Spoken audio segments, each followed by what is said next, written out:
Hey everyone, just wanted to talk just about a simple topic today, something that we've all experienced at some point in our lives, whether in the past or if it's happening right now, or inevitably something that will happen in the future.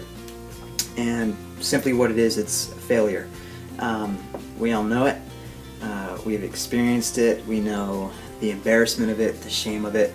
But today I want to bring a different perspective of what failure really is, and really just to glean from the story of Moses. We all know the story of Moses. We've heard it since we were little in Sunday school. But there was one aspect that I've always questioned about Moses, as much as I love reading about his story. But today, as we were just reading in our journaling, something just really popped out to me. And it's in chapter 4, verse 1. And it says this: Then Moses answered, "What if the people of Israel do not believe me or listen to me? What if they say, 'The Lord did not appear to you'?"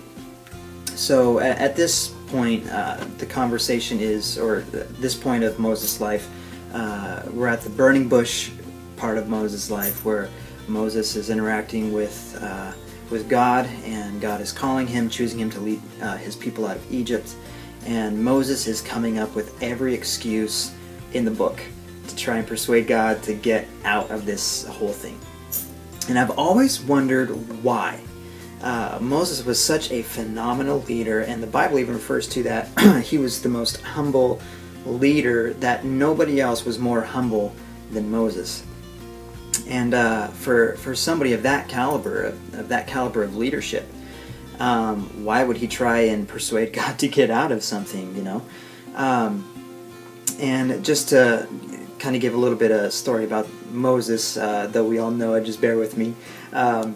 In the book of Acts, chapter 7, right before Stephen is martyred, he's giving kind of a historical outline of the Israelite story. Starting with Abraham, but he gets to the part of Moses, and where Moses was a baby and he was young, and he was welcomed into the Egyptian home, and he lived there, and he gets to a part where he talks about where Moses was 40 years old, and he went out to see his brethren, to see his people, and understand that Moses was still living in the palace of the Egyptian empire of that time. So he was living in the palace, but he understood who his people were, that his people were the Israelites, and they were the slaves.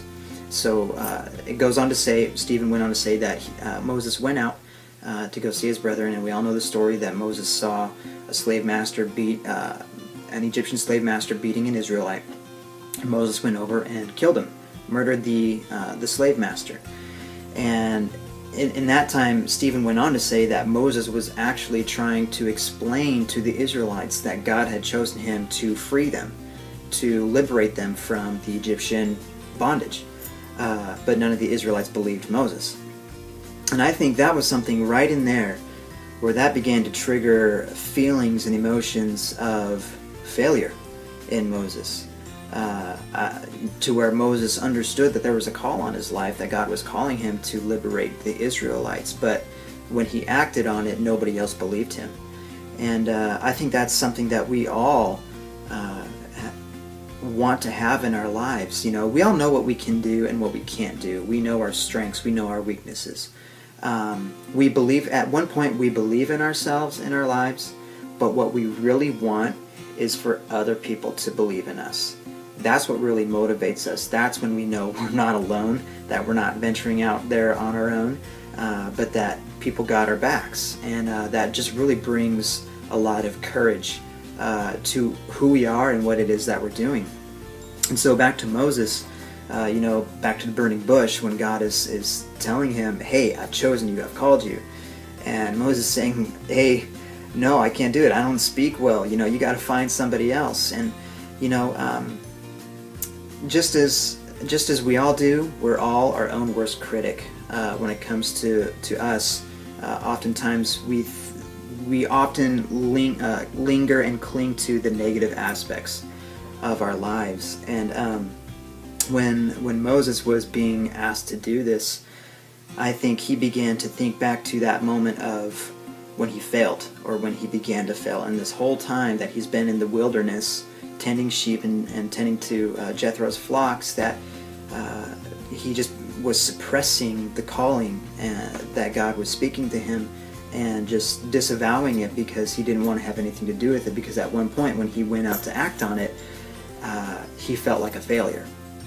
And so, but nevertheless, he did acknowledge it, and he did respond, and it led to the greatest exodus in the entire Israelite history. It set up Israel for greater things to come, for the conquest of Canaan, for the building of the temple, for King David to come along, and so the priesthood to be established. So many things spawned from this one event, where Moses said, okay, I'll do it, even though deep down inside he didn't want to do it. Moses knew his failures and his embarrassments, and we all know our failures, our setbacks, and our embarrassments, and we know the feeling of shame that is stirred up whenever we remembering back on those moments, and just why did I do that, or why did I say that, or whatever it may have been. Essentially, we're all our own worst critics. And interestingly, we think that God is the same, that he's a huge critic in our lives. But you know what? It's the total opposite. He's our number one fan. He's the one who believes in us more than we believe in ourselves.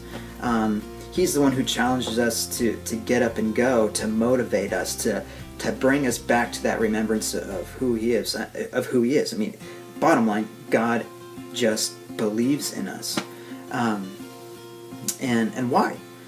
Well, it really comes down to that God loves to choose the weak things of this world to show his glory.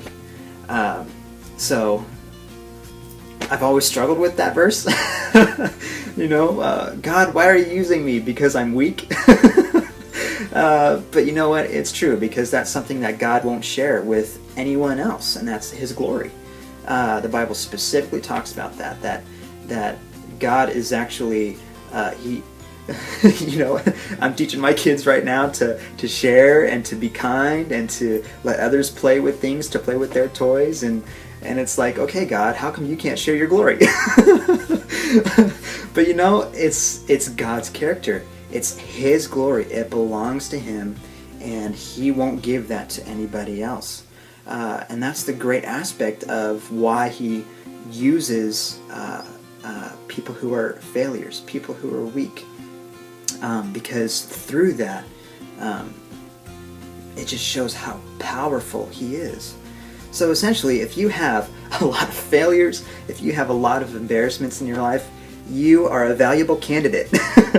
But just understand this one thing. Failure has such a negative impact to us, such embarrassing and shameful feelings that it brings to us. But I would say, if we look back at our lives, if we, in areas of failure, it actually is a prelude to God's greatness.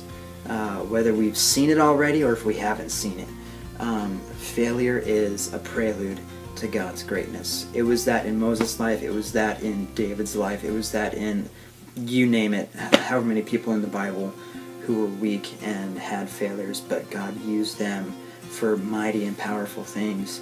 And the same goes for you. So we're all valuable candidates. We've all failed. We all will fail. It's inevitable. It's going to happen again. But just understand, when we have this different perspective, it's not just about, just when we fall down, we got to pick ourselves back up again. But you know what? Even though that's true, I think a lot of us, different personalities, find it hard to get back up again, as opposed to other personalities who just naturally want to get back up again and make things better. But the common denominator is this. When we have a biblical perspective of failure, it's simply this, that it always leads to God's greatness. So hopefully that helps you today, and if you find yourself in a place where you feel like you are failing, you know what?